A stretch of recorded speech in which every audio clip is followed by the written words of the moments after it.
चलिए, तो नतीजों से ठीक पहले नतीजों की तस्वीर कैसी दिख सकती है, अनुमान आपके लिए जानना काफ़ी ज़रूरी है। थीम सेट कर देते हैं और फिर आपको बताते हैं कि अगले आधे घंटे में आपके लिए क्या खास है।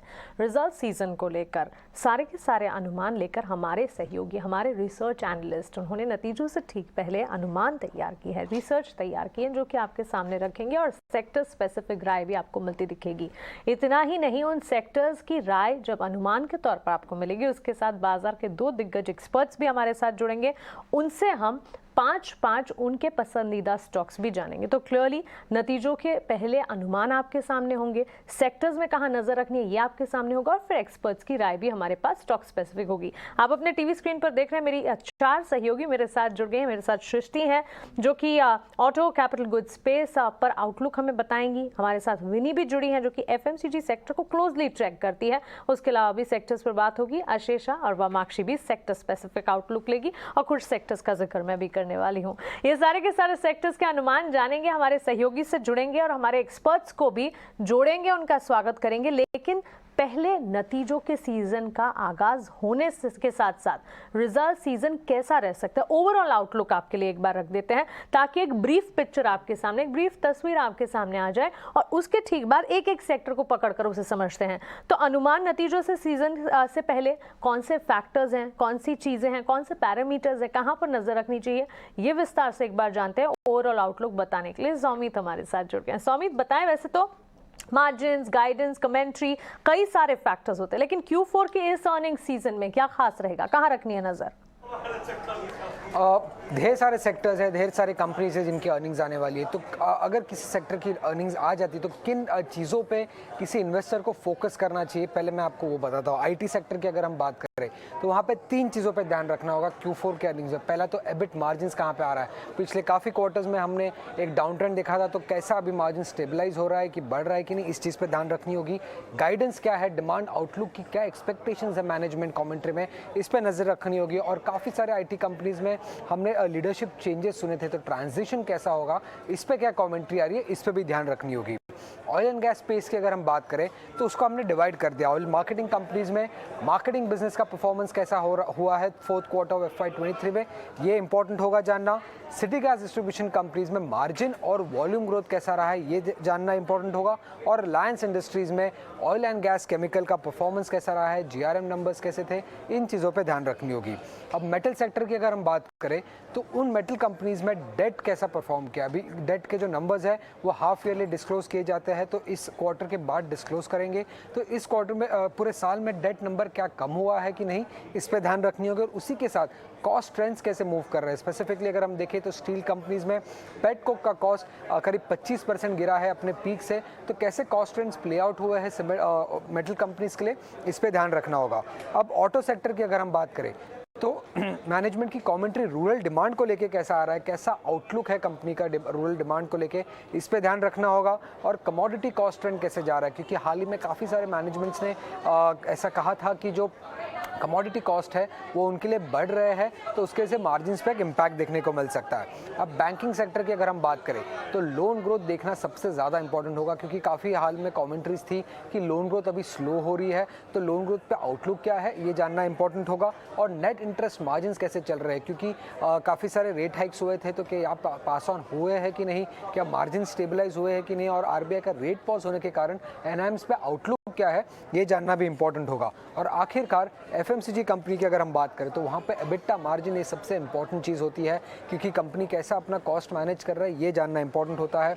और कोई कंपनीज के लिए वॉल्यूम ग्रोथ देखनी होगी, तो किसी QSR कंपनीज के लिए या रिटेल कंपनीज के लिए सेम स्टोर सेल्स ग्रोथ का नंबर इंपॉर्टेंट होगा ट्रैक करना। और आखिर में इन्फ्लेशनरी ट्रेंड और डिमांड पे क्या कमेंट्री आ रही है मैनेजमेंट की, ये ट्रैक करना भी इंपॉर्टेंट होगा FMCG कंपनीज में।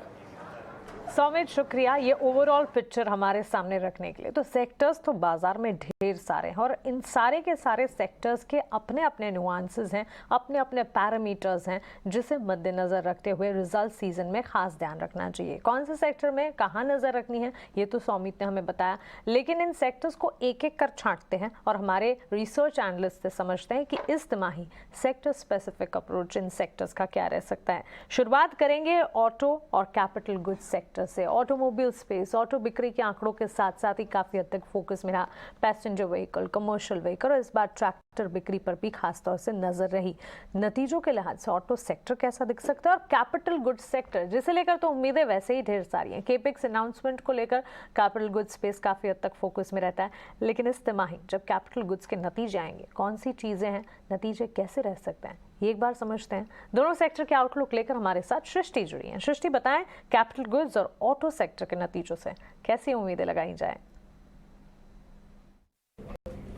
इस बार अगर ऑटोमोबाइल इंडस्ट्री के तिमाही नतीजों की उम्मीद की बात करें तो यहाँ पे हम देखेंगे कि जो कमर्शियल व्हीकल सेगमेंट है लीडर साबित होता हुआ नजर आएगा, क्योंकि तिमाही दर तिमाही हमने देखा है कि इस पर्टिकुलर सेगमेंट की जो वॉल्यूम्स है वो इम्प्रूव नजर होती हुई आई हैं। हालांकि पैसेंजर व्हीकल की सेल्स भी काफ़ी मजबूत रही है, पर खासतौर से जो प्रीमियम सेगमेंट है उसने काफ़ी अच्छा प्रदर्शन किया है। हालांकि टू व्हीलर सेगमेंट में दबाव ज़रूर था, पर कहीं ना कहीं प्रीमियम सेगमेंट ने यहाँ पे भी सहारा दिया है। पर आइए अब बताते हैं मार्जिन से क्या कुछ उम्मीदें हैं। तो हमने देखा कि वॉल्यूम्स तो ये 3 पर्टिकुलर सेगमेंट्स की खास तौर से सपोर्टिव रही हैं, बट इसके अलावा जो हमने कमोडिटी कॉस्ट इन्फ्लेशन देखा था वो तीसरी तिमाही में कम था, जिसके चलते एक लैग इम्पैक्ट के साथ अगर इसको फैक्टर इन करें तो तिमाही दर तिमाही कंपनी के मार्जिन जो हैं सुधरते हुए नजर आएंगे, क्योंकि कच्चे माल की लागत में गिरावट देखने को मिली है। इसके साथ ही कंपनी ने प्राइस हाइक्स भी लिए थे। आपने देखा ही होगा कि गाड़ियां ले लीजिए, ट्रक्स ले लीजिए या फिर टू व्हीलर, सभी के दाम बढ़ते हुए नजर आए हैं। तो वो सारे फैक्टर इन करते हुए जो वॉल्यूम्स हैं साथ ही मार्जिन्स हैं ये सपोर्ट करेंगे ऑटोमोबाइल इंडस्ट्री के नंबर्स को। इसके अलावा कैपिटल गुड्स की बात करें तो यहाँ पे रियलाइजेशन सुधरते हुए नजर आएंगे। कंपनीज ने प्राइस हाइक्स ली हैं और साथ ही जितनी भी कंपनीज हैं उनके लिए ऑपरेटिंग लेवरेज भी एक फैक्टर जो है वो काम करेगा, क्योंकि जो एग्जीक्यूशन है वो पिकअप करता हुआ नजर आया है। और जितनी भी कंपनीज हैं L&T, सीमेंस, ABB, ये सारी कंपनीज अपने काफ़ी अच्छी ऑर्डर बुक के साथ बैठी हुई हैं, तो ये एक बड़ा फैक्टर है कैपिटल गुड्स स्पेस के लिए। तो ये दोनों ही सेक्टर से अच्छी ही उम्मीदें लगाई जा रही हैं। ठीक है, कैपिटल गुड्स और ऑटोमोबाइल सेक्टर से नतीजों के अनुमान तो अच्छे रिजल्ट्स के हैं। खासतौर से अगर ऑटोमोबाइल स्पेस में देखें तो सभी सेगमेंट्स जो ऑटोमोबाइल के हैं, चाहे फिर वो PV हो, CV हो, ट्रैक्टर सेगमेंट हो, छोटे बेस के कारण इन सेगमेंट्स में वॉल्यूम्स में बढ़ोतरी नज़र आ सकती है और दाम बढ़ाने से रियलाइजेशंस में भी बढ़ोतरी के आसार है। डिमांड का ट्रेंड, रियलाइजेशन का ट्रेंड किस तरह का है उसी पर निर्भर करेगा नतीजे कैसे आएंगे। कैपिटल गुड्स स्पेस अगर देखें मजबूत एग्जीक्यूशन है, ऑर्डर बुक काफ़ी अच्छी है, तो ये सारे ग्रोथ फैक्टर्स बनेंगे। आइए हमारे एक्सपर्ट को हमारे साथ अब जोड़ते हैं। प्रॉफिट मार्ट सिक्योरिटी से अविनाश गोरक्षकर अब हमारे साथ जुड़ गए इस खास पेशकश में अपनी एनालिसिस लेकर। अविनाश जी, स्वागत है आपका 18 आवर्स स्वदेश पर। अपना समय देने के लिए आपका शुक्रिया। अभी थोड़ी देर पहले हम सृष्टि को सुन रहे थे, ऑटोमोबाइल स्पेस और साथ ही कैपिटल गुड्स के नतीजों के अनुमान वो बता रही थी। इन स्पेसेस को आप कैसे देखते हैं और आपकी भी लिस्ट है अपनी, आपकी लिस्ट में क्या इन सेक्टर से जुड़े हुए स्टॉक्स हैं? पहले स्टॉक का, इनफैक्ट पहले 2 स्टॉक आप बता दीजिए। चलिए अपनी लिस्ट के। देखिए मानसी, मुझे लग रहा है कि ऑटो सेक्टर में जो हमको स्टॉक पसंद है वो महिंद्रा एंड महिंद्रा है। मुझे लग रहा है कि इनकी ऑर्डर बुक तो वैसे भी बहुत स्ट्रांग है, plus commodity prices specially steel के प्राइसेस थोड़े से जो सॉफ्ट हो गए, इसका फ़ायदा भी कंपनी को मिलेगा। हमको लग रहा है कि अभी कंपनी इलेक्ट्रिक व्हीकल के सेगमेंट में उतर रही है, तो आने वाला साल भी इनके लिए काफ़ी अच्छा रहेगा। तो मेरे ख्याल से महिंद्रा एंड महिंद्रा में अभी भी इस लेवल पे हमको लग रहा है कि एक अच्छा रिस्क रिवॉर्ड बन सकता है। नॉट ओनली Q4 अच्छा रहेगा बट 24 भी will be a very strong year. तो यहाँ पे करीबन 1450 का एक टारगेट प्राइस लेके महिंद्रा एंड महिंद्रा हमको काफ़ी पसंद है। और दूसरा स्टॉक जो बेसिकली कैपिटल गुड्स से रिलेटेड है और ऑब्वियसली जो डायरेक्ट भी नहीं है, वो बेसिकली एक EPC कंस्ट्रक्शन कंपनी है। मेरे ख्याल से हमको ये स्टॉक इसलिए पसंद है क्योंकि एग्जीक्यूशन इस कंपनी की बहुत स्ट्रांग है। कंपनी का नाम है PSP प्रोजेक्ट्स लिमिटेड। करीबन 6000 करोड़ की ऑर्डर बुक है। Q3 में करीबन 1900 करोड़ के ऑर्डर इनफ्लो इनको मिले हैं। और कहीं ना कहीं जब भी कॉर्पोरेट कैपेक्स होता है तब ऐसी कंपनीज को काफ़ी ज़्यादा ऑर्डर्स मिलते हैं। तो मुझे लग रहा है कि कैपेक्स बढ़ेगा तो ऑब्वियसली ऐसी कंपनीज को भी फायदा होना चाहिए। हमारा मानना है कि इस साल कंपनी करीबन 150 करोड़ का प्रॉफिट कमाएगी और ऑब्वियसली जिस प्रकार के टेलविंड्स अभी इंडस्ट्री में है, आने वाला साल भी इनके लिए काफ़ी अच्छा लग रहा है। तो ये भी मेरे ख्याल से करीबन 800-825 का टारगेट प्राइस लेके यहाँ पे एक साल के नज़रिए से आप खरीद सकते हो। ऑटोमोबाइल प्ले पर तो फोकस है ही, और अविनाश जी के भी फोकस रेडार पर, और पीएसपी प्रोजेक्ट्स एक और स्टॉक उनकी तरफ से अभी मैं आपको बता रही हूँ। ये सारे स्टॉक्स जो हमारे एक्सपर्ट्स बता रहे हैं, टाइम फ्रेम भी आपके स्क्रीन पर आप देख रहे हैं, और साथ ही टारगेट्स भी उन्होंने जो दिए हैं वो आपके स्क्रीन पर आप फ्लैश होते देख रहे हैं। इन स्टॉक्स को अपनी लिस्ट में रखें, इन्हें नोट डाउन करें। सही समय आने पर इन स्टॉक्स में निवेश का नजरिया बनाना चाहिए, क्योंकि वो क्वालिटी कैटेगरी के स्टॉक्स हैं जो कि काफ़ी रिसर्च के बाद आपको बताए जा रहे हैं। तो क्लियरली इसे पोजिशनल बेसिस, इन्वेस्टमेंट पर्सपेक्टिव के लिहाज से समझें, और इन्हें 1 साल का नजरिया बनाते हैं, यानी कि लॉन्ग टर्म पर्सपेक्टिव के लिहाज से निवेश के तौर पर अपने पोर्टफोलियो का हिस्सा बनाने की कोशिश कीजिए। ये हिदायत और इस शो का लक्ष्य भी ये है कि आपके लिए पोर्टफोलियो एक पॉजिटिव और स्ट्रॉन्ग पोर्टफोलियो बने। हमारे साथ हमारे दूसरे एक्सपर्ट भी जुड़ गए हैं, उनका भी स्वागत करते हैं। इनॉक वेंचर्स के एमडी और सीईओ विजय चोपड़ा आप हमारे साथ है। विजय जी, स्वागत है आपका 18 हाउस स्वदेश पर। 2 स्टॉक्स अविनाश जी ने अपनी कैटेगरी अपनी लिस्ट से बताएं, वैसे उनमें ऑटोमोबाइल स्पेस शामिल था। अभी थोड़ी देर पहले हमारी सहयोगी ऑटोमोबाइल और कैपिटल गुड्स के अनुमान बता रही थी। अब आपके लिस्ट में मैं देख रही थी, एक तो केमिकल सेक्टर से जुड़े कुछ स्टॉक्स हैं, और साथ ही कई सारे स्पेसेस है जिस पर आपने फोकस किया है। पहले आप केमिकल सेक्टर पर पॉजिटिव क्यों हैं, और इससे जुड़े स्टॉक्स कौन से हैं वो बताइए। मानसी नमस्कार, और दर्शकों को भी बैसाखी की बहुत बहुत शुभकामनाएं। देखिए, मुझे लगता है कि केमिकल क्षेत्र जो था वो बहुत अच्छा चला, और उसके बाद हमने एक पॉज देखा कोविड के बाद, और उस पॉज का कारण ये था कि जो लॉजिस्टिक्स कॉस्ट्स हैं वो बहुत बढ़ गई थी। जो रॉ मटेरियल कॉस्ट है, जो कि रॉ मटेरियल प्राइमरली चाइना से सोर्स किया जाता है, तो वो कॉस्ट बहुत बढ़ गई थी। रॉ मटेरियल कॉस्ट और लॉजिस्टिक्स दोनों बढ़ने की वजह से जो बैलेंस शीट के ऊपर प्रॉफिटेबिलिटी का पे असर पड़ रहा था। अब कोविड, अगर मैं सब सारे सेक्टर की बैलेंस शीट उठा के देखता हूँ, अच्छी कंपनीज को देखता हूँ, तो धीरे धीरे ईपीएस बढ़ता हुआ दिख रहा है, प्रॉफिटेबिलिटी बढ़ती हुई दिख रही है। जो इनकी कॉस्ट ऑफ प्रोडक्शन है वो नीचे हाई है, और जाहिर बात है कि केमिकल क्षेत्र ऐसा है जो कि आई थिंक एक तरह से एवरग्रीन है, क्योंकि इसका इस्तेमाल लगभग हर इंडस्ट्री में होता है। तो मेरा ये मानना है कि केमिकल क्षेत्र बॉटम आउट हो चुका है, और आने वाले 1 से 2 सालों में जो भी बड़ी कंपनीज हैं उसमें अच्छा तेजी देखने को मिलेगा। हम बहुत अच्छा करेक्शन देख चुके हैं और अच्छा कंसोलिडेशन भी देख चुके हैं। तो जो पहली मेरी चॉइस है वो है एसआरएफ। एसआरएफ बहुत बड़ी दिग्गज कंपनी है केमिकल क्षेत्र में, और अभी करीब 2430 के स्तर पे ये ट्रेड करता है, और मेरा ये मानना है कोई इसको 6 महीने तक भी अगर रखता है तो अच्छे चांसेस हैं कि ये आपको 2750-2800 तक भी जाता दिखे। बहुत अच्छा राउंडिंग बॉटम पैटर्न बन रहा है, और मुझे लगता है कि इसका गोल्डन क्रॉस भी निश्चित रूप से बनेगा। तो एसआरएफ मेरी पहली चॉइस होगी।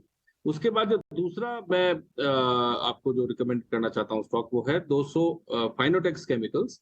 ये भी करीब 248-50 पे ट्रेड कर रहा है, और इसको यदि कोई 6 महीने से 12 महीने तक की अवधि तक लेके रखे तो 340 के टारगेट के लिए मैं इसको रिकमेंड करना चाहूंगा। तो ये मेरी केमिकल क्षेत्र में 2 चॉइसेस हैं। एब्सोल्युटली। तो चलिए 3 सेक्टर्स जहां हमने डिस्कस कर लिया, ऑटोमोबाइल स्पेस, कैपिटल गुड्स, दोनों के नतीजों से अनुमान अच्छे हैं जो कि हमारी सहयोगी हमें बता रही थी। उसके ठीक बाद अविनाश जी की पसंद महिंद्रा एंड महिंद्रा, और साथ ही पीएसपी प्रोजेक्ट्स, और साथ ही तीसरा सेक्टर जो हमने डिस्कस किया केमिकल सेक्टर। केमिकल सेक्टर के अपने ही ग्रोथ ट्रिगर्स हैं।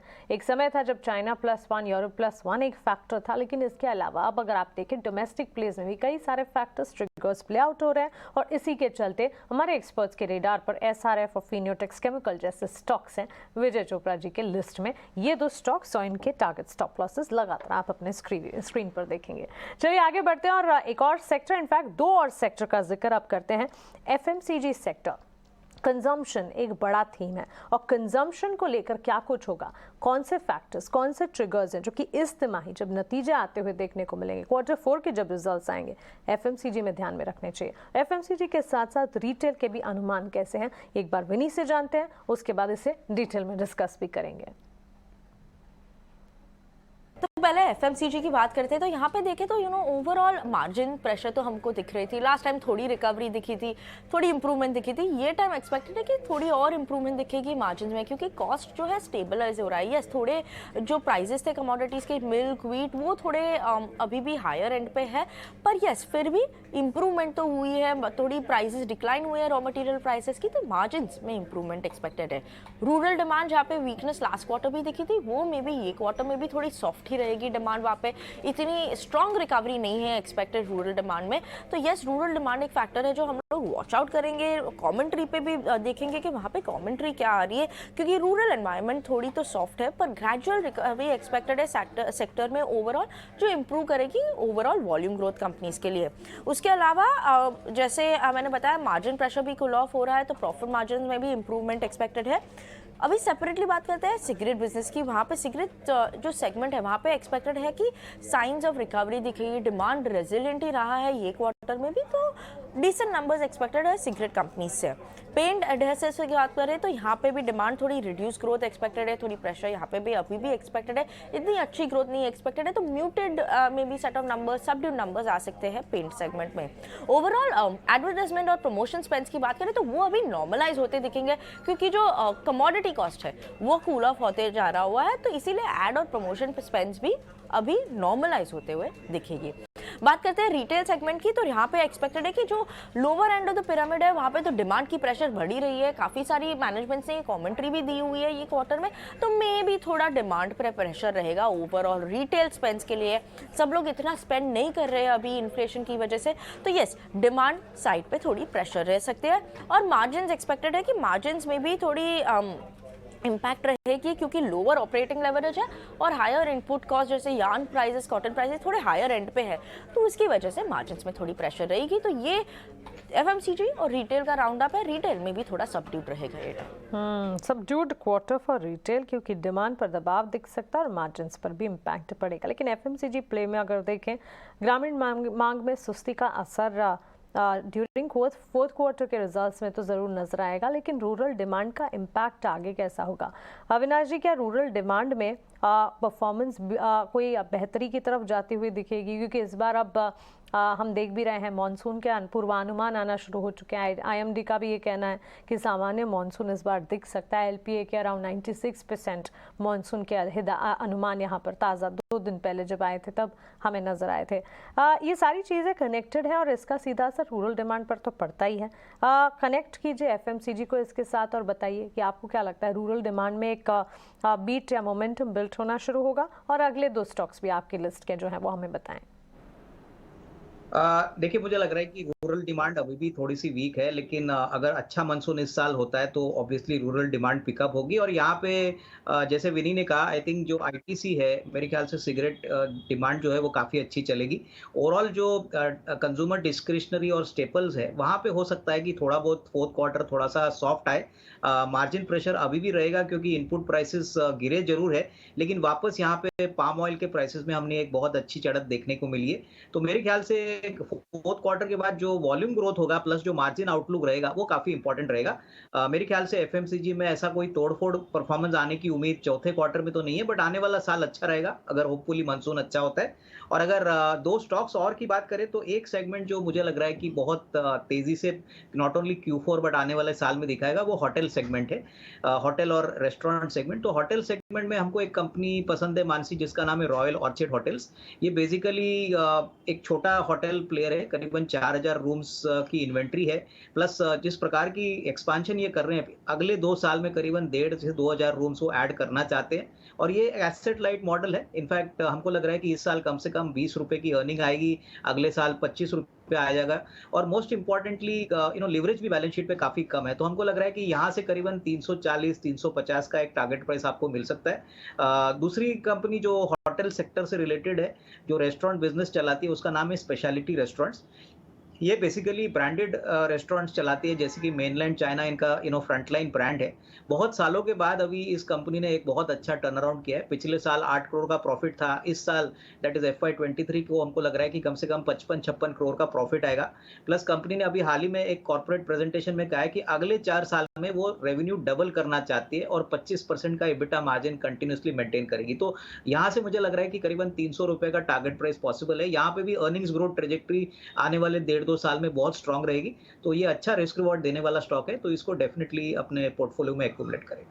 ठीक है, तो ये हुए और 3 सेक्टर्स डिस्कस। एफएमसीजी और रिटेल से म्यूटेड सेंटिमेंट्स के अनुमान इस वक्त, यहाँ पर म्यूटेड रिजल्ट सीजन दिख सकता है Q4 का, लेकिन होटल सेक्टर जिस तरह से अविनाश जी बता रहे हैं इस पर नजर होनी चाहिए। होटल स्टॉक्स को लेकर भी हम लगातार बातचीत करते हैं और इन सेक्टर की अगर बात करें यहाँ पर ग्रोथ मोमेंटम तो बिल्ड हो ही रहा है और इसी के चलते इस सेक्टर से जुड़े स्टॉक्स भी हैं जो कि अविनाश जी के रेडार पर हैं। 2 स्टॉक्स उनकी तरफ से, रॉयल ऑर्किड और स्पेशलिटी रेस्टोरेंट्स। विजय जी आप बताइए आपकी तरफ से 2 और स्टॉक्स कौन से होंगे जिसे हमें फोकस रेडार पर रखना चाहिए? मानसी, जो आज मैं एक सेक्टर बोलने वाला हूँ वो प्राइमरीली रियल एस्टेट सेक्टर से रिलेटेड है। रियल एस्टेट चुनने का कारण ये है कि अभी जो क्रेडिट पॉलिसी आई थी उसमें गवर्नर साहब ने जो रेट बढ़ाने की जो मुहिम थी उसको रोक दिया। तो ये हम आशा कर सकते हैं, और जो कल इन्फ्लेशन नंबर्स भी आए, इन्फ्लेशन नंबर्स थोड़े से म्यूटेड थे। आगे अगर मॉनसून थोड़ा सा भी ठीक हो जाता है, मेरे को लगता है कि अगर 95% तक भी अगर मॉनसून हिट करता है तो इन्फ्लेशन के वरीज दूर हो जाएंगे, क्योंकि फूड इन्फ्लेशन हिट नहीं करेगा हमारे देश को। और ये भी चांस है कि यहाँ से इंटरेस्ट रेट्स कम होने शुरू हो जाए। तो जब इंटरेस्ट रेट्स कम होने शुरू होंगे तो रियल एस्टेट सेक्टर बहुत जबरदस्त थम्स अप देगा। मुझे लगता है कि जितने भी बड़े दिग्गज बिल्डर्स हैं वहाँ उनकी बहुत अच्छी बुकिंग्स चल रही हैं, खासकर लग्जरी सेगमेंट में बहुत अच्छा हमें तेजी देखने को मिल रही है। तो इस सेक्टर से रिलेटेड एक कंपनी है जिसका नाम है सेंचुरी प्लाई। क्योंकि ये प्लाईबोर्ड्स का काम जनरली जब आप कंस्ट्रक्शन करते हैं, घर बनते हैं, किचन्स बनती हैं, बहुत सारा काम होता है, तो रियल एस्टेट से रिलेटेड ये सेक्टर है। इसको रियल एस्टेट का एंसिलरी सेगमेंट कह सकते हैं। ये स्टॉक करीब करीब अभी 499 के करीब ट्रेड करता है। मुझे लगता है कुछ 6 महीने से साल भर तक की अवधि के लिए इसको लेके चलता है, तो 620 के टारगेट इसमें मैं एक्सपेक्ट करता हूँ। बहुत अच्छी कंपनी है और अच्छी मैनेजमेंट है, तो सेंचुरी प्लाई में खरीदारी की सलाह है। दूसरा सेगमेंट जो है, मैंने अभी मॉनसून की बात करी, वो है GNFC। ये प्राइमरली फर्टिलाइजर क्षेत्र से कंपनी है और मुझे लगता है कि अगर अच्छा मॉनसून होता है या रीजनेबली भी ठीक ठाक मॉनसून होता है तो फर्टिलाइजर का जो खपत है वो बढ़ जाती है। और मेरा ये मानना है कि ये स्टॉक बहुत अच्छा बॉटम आउट हो चुका है और इसमें खरीदारी चालू हो गई है। एक और फैक्टर मैं बोलना चाहता हूँ कि जो नेचुरल गैस के प्राइसेस हैं, फर्टिलाइजर बनाने में नेचुरल गैस का इस्तेमाल होता है, तो नेचुरल गैस $9.5 के हाई से लगभग $2-2.5 के बीच में अभी ऑसिलेट कर रहा है।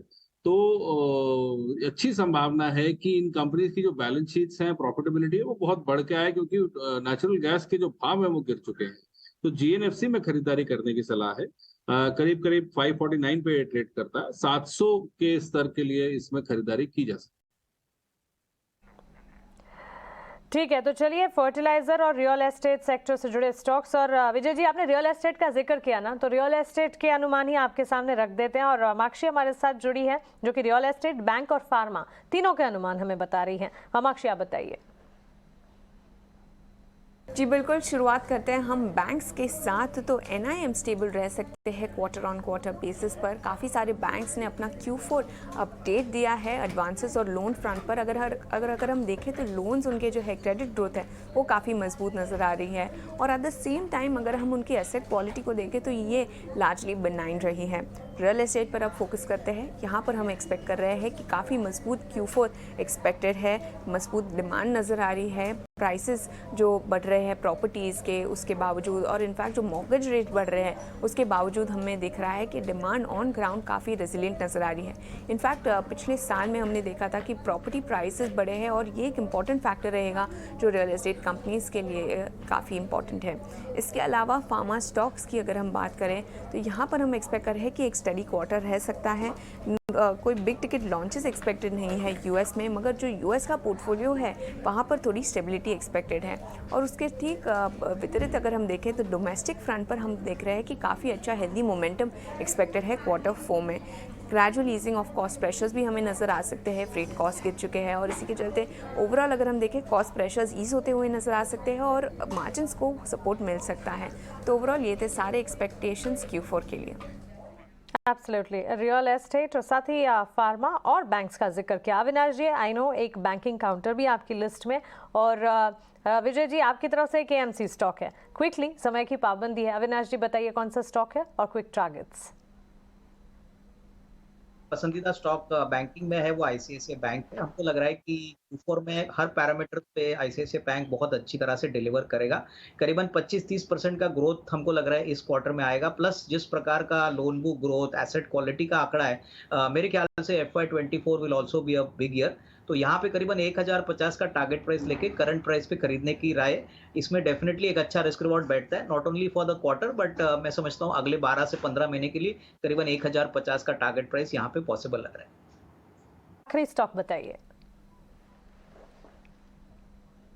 मेरा जो स्टॉक है एक दिग्गज कंपनी है एएमसी में, HDFC AMC, और ये मैं इसलिए रिकमेंड करना चाहता हूँ कि अभी काफी निचले स्तरों से इसमें एक कंसोलिडेशन के बाद एक राउंडिंग बॉटम पैटर्न बन रहा है। तो टेक्निकली भी अच्छा लग रहा है और फंडामेंटली भी, क्योंकि जो सिप के इनफ्लोज हैं वो अभी रुक नहीं रहे हैं और अच्छा इनफ्लो आ रहा है। तो 1793 पे करीब ये ट्रेड कर रहा है। मेरा ये मानना है कि यदि कोई 6 महीने से साल भर तक इसको ले तो 2100 के लक्ष्य के लेके इसमें खरीदारी करें। ओके, तो चलिए 10 स्टॉक्स इस वक्त हमारे 2 मार्केट एक्सपर्ट्स ने आपके लिए सुझाए हैं। इन्वेस्टमेंट ग्रेड स्टॉक्स हैं, इन पर खास तौर से नजर रखें। इसमें बैंक्स एंड फाइनेंशियल शामिल हैं, एएमसीज हैं, fertiliser sector, real estate, hotel, और साथ ही आपको बता दें ऑटोमोबाइल, बैंक, केमिकल स्टॉक्स जैसे सेक्टर्स भी शामिल हैं। ये सारे के सारे स्टॉक्स और नतीजों से ठीक पहले दमदार एक्शन, कैसा हो सकता है नतीजों का सीजन और सेक्टर स्पेसिफिक नतीजों की चाल कैसी रहेगी, ये विस्तार से बताने की कोशिश ईटी नाउ स्वदेश की आपके लिए। चलिए इस खास पेशकश को तो अब हम यहीं समेट रहे हैं। उम्मीद करते हैं कि ये खास पेशकश आपके लिए फायदेमंद होगी। विजय जी, अविनाश जी, आपका बहुत शुक्रिया हमारे साथ जुड़ने के लिए और अपने आउटलुक और अपने पसंदीदा शेयर्स, आपके टॉपिक्स हमारे साथ शेयर करने के लिए। इस खास पेशकश में मुझे दीजिए इजाजत, लेकिन आप बने रहें ईटी नाउ स्वदेश के साथ। नमस्कार।